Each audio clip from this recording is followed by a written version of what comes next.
Good morning, class. How are you today? Yeah, I hope all of you spirit ya. Nah, we will continue our lesson ya. Before we continue our lesson, it's better ya. We pray together. Let's pray together. For giving us gift to be able to study. Please help us to focus on our class today. Please keep us from all distractions so that we will make the best use of time that is available to us. Bring us insight to understand what we are studying and help us to remember and find it when the time comes. Amen.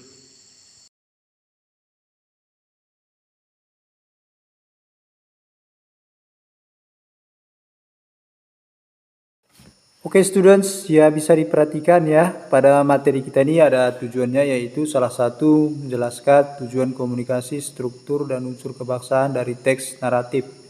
Ya, ada 3 di sini, bisa adik-adik perhatikan ya.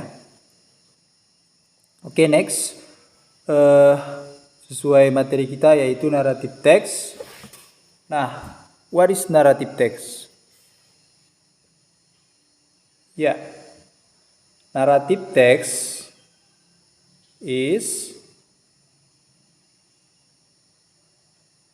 narrative text is an imaginative story to entertain people, yang artinya sebuah cerita imajinasi yang tujuannya menghibur orang-orang. Nah, jika adik bisa remind, masih ingat, mungkin pernah belajar di bahasa Indonesia atau di SMP ya, tidak jauh berbeda di bahasa Inggris juga. Nah, type narrative text. Type narrative text di sini ada beberapa. Yang pertama yaitu fairy tales, yang artinya dongeng, folk tale, yang artinya cerita rakyat, fable, yang artinya cerita hewan atau binatang, and the last is legend atau legenda. Nah, kita akan bahas poin per poin. Contohnya yaitu fairy tales is the ghost with the golden eggs, atau si angsa dengan telur emas. And the next is legend, legenda dari Wayu Wangi. And the next, contoh lain, the legend of Toba Lake, atau legenda dari Toba, Danau Toba.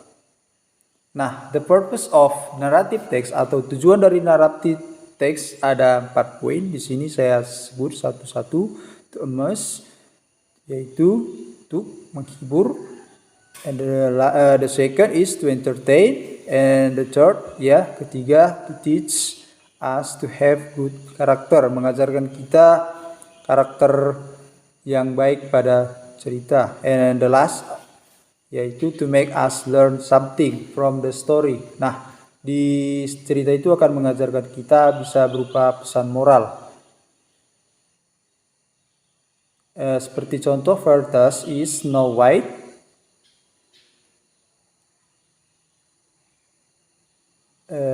Next, folk tales seperti contoh is Sang Kuryang. And the next is Malin Kundang. And the next is the ant and the dove, si semut dan si merpati. Nah, mungkin pernah dengar ya ceritanya. And the next is the ant and the grasshopper, si semut dan si belalang.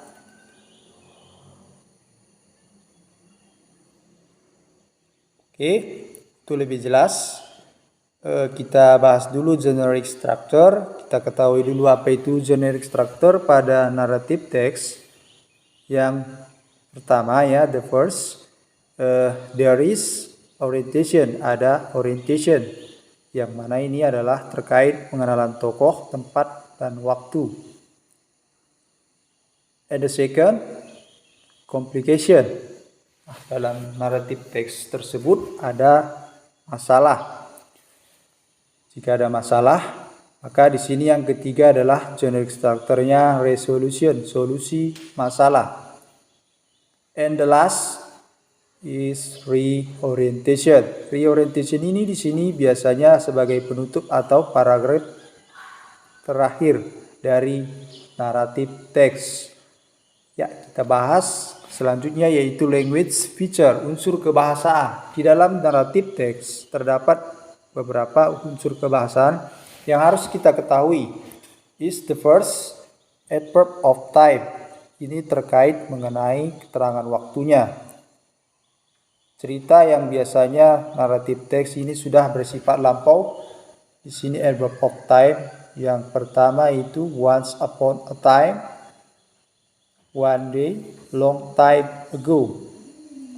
Nah, once upon a time yang artinya dahulu kala, long time ago, sama ya. Nah, the next is about past tense. Di sini contoh daripada past tense, ya seperti yang saya bilang tadi, cerita itu yang sudah terjadi atau bersifat lampau, maka kita gunakan past tense. Di sini dia contohnya he lived in the jungle. Dia hidup di hutan. Nah, di sini subjek adalah he, verb daripada yang digunakan adalah live atau kata kerja kedua, specific karakter. Nah, spesifik karakter maksud di sini dia menggunakan nama yang khusus seperti Aladin. Nah, Aladin ini adalah people atau orang yang mana dia dijuluki atau menggunakan nama Aladin. And the next action verb bisa diperhatikan ada juga time conjunction, then when, and the last is direct speech. Ya, why are you crying, my friend? Oke, kini adik-adik masih bingung, maka kita coba langsung ke for example of narrative text. Di sini ada teks yang saya lampirkan mengenai Cinderella. Cinderella is one of story fable ya. Nah, once upon a time. Di sini sudah saya tandai.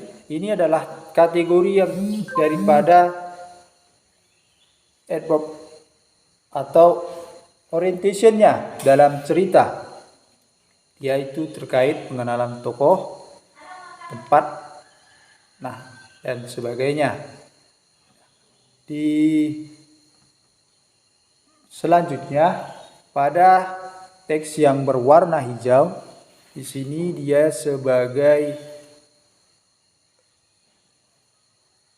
apa kira-kira? Sebagai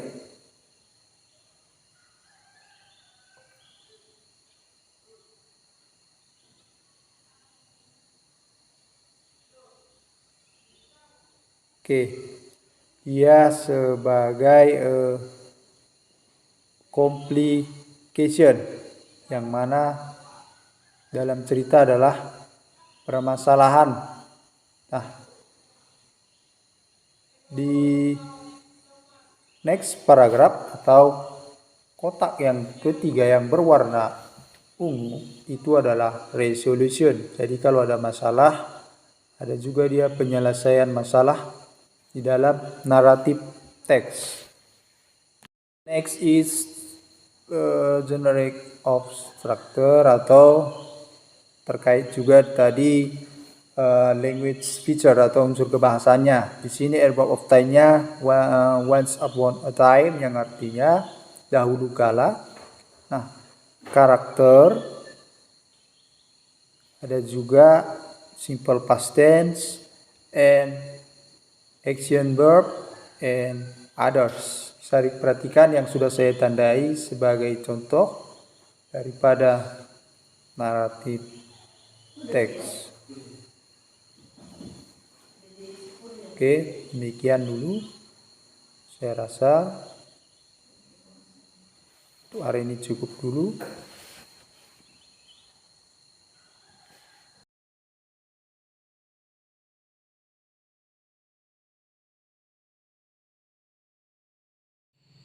Oke kelas, I think enough for today ya.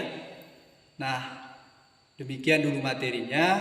Saya harap diulang-ulang agar lebih mudah dipahami. Nah, if you any question, ya, jika ada pertanyaan, boleh ditanyakan sama saya, mari kita bahas nanti bersama-sama. Nah, untuk mengetahui kemampuan Anda sekalian, saya ingin kalian kerjakan nanti tugas yang saya lampirkan. Oke?